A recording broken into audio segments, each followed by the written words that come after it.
মাটির জিন্দেগি নয়। আপনার স্বামী যখন সুন্নতের রঙে রঙিন হয়ে যাবে, নবীজির আমলে আমল হয়ে যাবে, দুনিয়াতে হবে শান্তি, পরকালে হবে শান্তি। কিয়ামতের মাঠে আল্লাহ রাসূল আপনার স্বামীকে চিনবে। মায়ের সাথে নবীজি কিয়ামতের মাঠে আপনার উম্মতের পরিচয় কি, আলামত কি? আল্লাহর নবী ডাক দে, আয়েশা রে, আমার উম্মত যদি দুনিয়াতে সুন্নত মানে, আমার উম্মত যদি দুনিয়াতে 5 ওয়াক্ত নামাজ পড়ে, ওযু করে, তার প্রত্যেক অঙ্গ প্রত্যঙ্গের মধ্যে নূর চমকাবে। কিয়ামতের ময়দানে বিশ্বনবী আমি চিনে চিনে দেখব আমার উম্মত গুলো কপাল চানওয়ালা, নূর চমকাচ্ছে চেহারার মধ্যে। আমি নবী দেখে দেখে চিনে চিনে আমার উম্মতকে নিয়ে আমি নবী জান্নাতে পৌঁছিয়া যাব।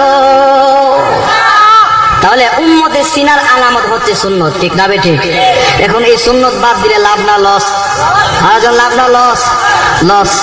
মা বোনেরা, তুমি তোমার স্বামীরে উৎসাহিত করো দিনের প্রতি, তুমি সেই দিনের জন্য তাকে অবহেলা অলসতা করে, তাহলে তুমি কিন্তু কিয়ামতের ময়দানে দায়ী হইতে হবে। আল্লাহর কসম, বিশ্বনবীর এই সুন্নতের সঙ্গে ঠাট্টা মস্কারি করলে তুমি কিয়ামতের ময়দানে আল্লাহর কাছে জবাবদিহি করতে হবে। যখন ঠিক না বেঠে কিছু চেয়ে আল্লাহর নবীকে প্রাধান্য দিতেন।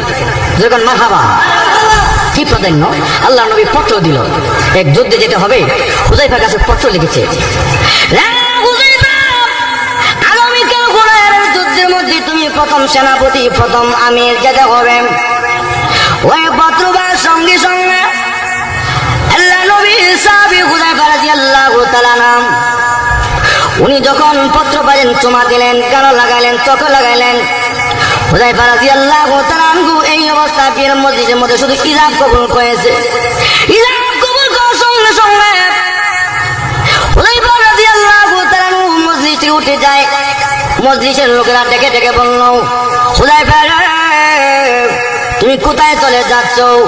আমি চলে যাচ্ছি বিশ্ব নবী, মায়ার নবী, রহমতের নবী আমাকে পত্র